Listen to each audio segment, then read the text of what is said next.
علشان ما تاخدش من كلامي انا بس، خش اتعرف على توني بلير اكتر. تعالوا نشوف رد على السؤال ازاي، وبعدين نرجع نكمل مع بعض. If we reflect sensibly, therefore, on the state of our respective faiths in the world today, we see we face common challenges.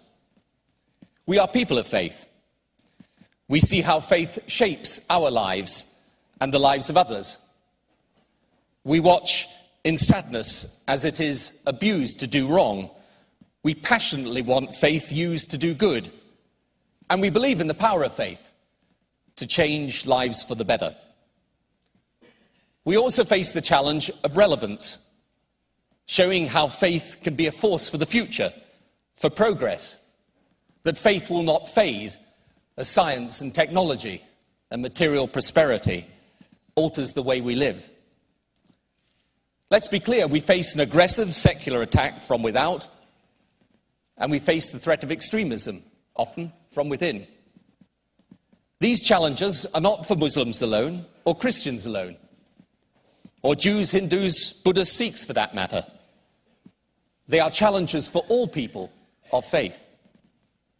Those who scorn God and those who do violence in God's name both represent views of religion. But both offer no hope for faith in the 21st century. The best hope for faith in the 21st century is that we confront all of this together. This is not because we intend to have the same faith. We don't. Our separate beliefs will remain.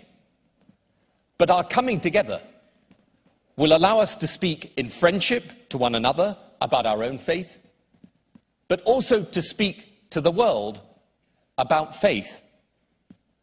So how do we make our relations, so fraught in the past, fruitful in the future? First, we need to understand each other, learn about our roots, how and why we are as we are, learn the essential spirituality, peacefulness and goodness of the other's faith. This means we educate each other about each other. Secondly, we need to respect each other. We must do this not pro forma, to be polite or courteous, but do it deeply, beyond tolerance or merely acceptance. We say in both our faiths that it is love that motivates us. We must demonstrate it in our dealings with each other, as indeed both our Lord and the Prophet exhorted us to do. One reason why peace between Israel and Palestine matters so much is that it is a test, not just of conflict resolution, but of even-handedness and of respect. We share our common heritage in Abraham and Moses.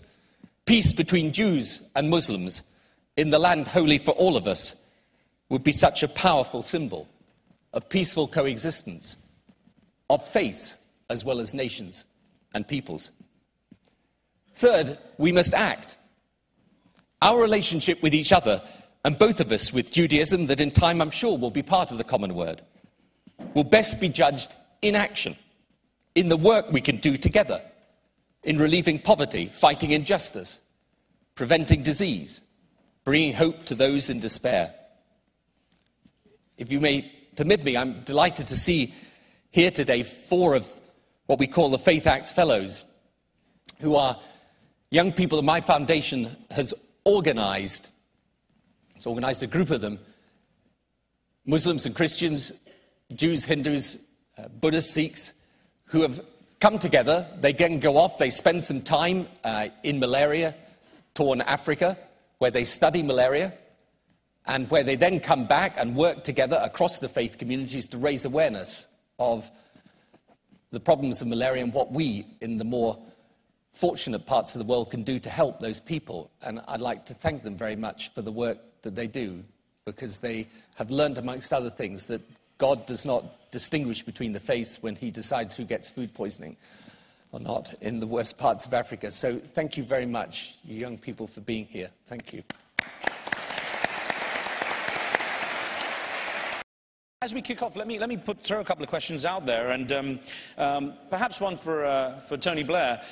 So one of the issues you have in trying to promote dialogue, in trying to get the dialogue going is you do it in the shadow of conflict, and you know this from being directly involved in conflict resolution.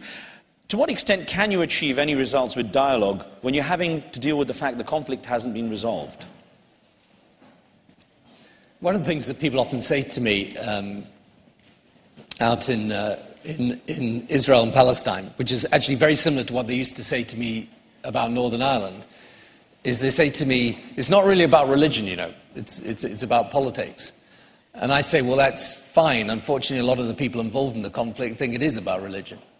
And so you can't actually separate out the religious dimension from the conflict. And I think that the single most important thing is to recognize that what we're doing here actually has a role to play in conflict resolution. That we cannot separate ourselves out if we want religion to be relevant from the places of conflict and the fact of conflict. And actually one of the things we've been trying to organize is a statement by the rabbinate and the Christian leaders and the Muslim leaders about Jerusalem, and about Jerusalem being an open city of worship for people of all the Abrahamic faiths. And unless we're prepared to recognize that dimension and act upon it, then I think that we've failed in our duty. So, I mean, I totally agree with what John was just saying a moment or two ago. The essence of this whole process of the common word is to come together, to understand each other better and respect each other, but then to translate that into action.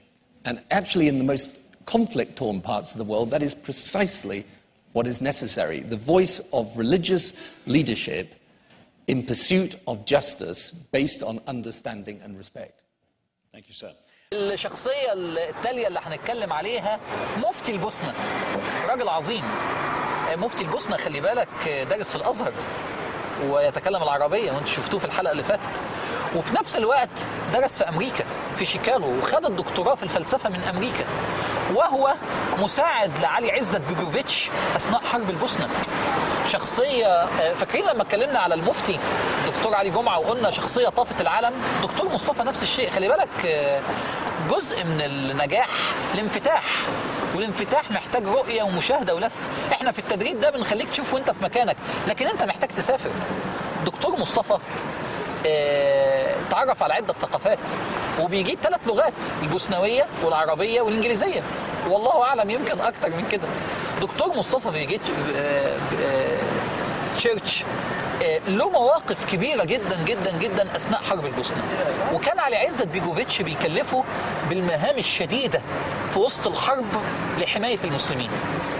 طيب، وأشهر كتبه الاختيار بين الحرب والسلام. الاختيار بين الحرب والسلام. وله كتاب تاني شهير قوي اسمه إسلام أند ويست، الإسلام والغرب. الدكتور مصطفى ايه الفكر بتاعه؟ مفتي البوسنة فكره ايه؟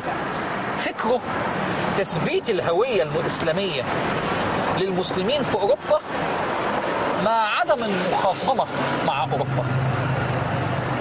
فكر آخر تثبيت الهوية الإسلامية بالذات بعد الحرب في البوسنة، بس هو بيتكلم على أوروبا مع عدم المخاصمة مع الغرب. إزاي تعمل الاثنين؟ وله جملة شهيرة بيقول: لا للذوبان الجماعي ولا للانتحار الجماعي.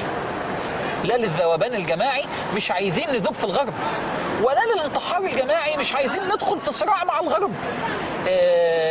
وعمل مدرسة أكاديمية لتدريس الفكرة دي. تعالوا ناخد الإسلام من منابعه الأصيلة، لأن العلماء في البوسنة أثناء الحرب بقى كل فكرتهم وبعد بقى الحرب ما خلصت استمرار الصراع وحده.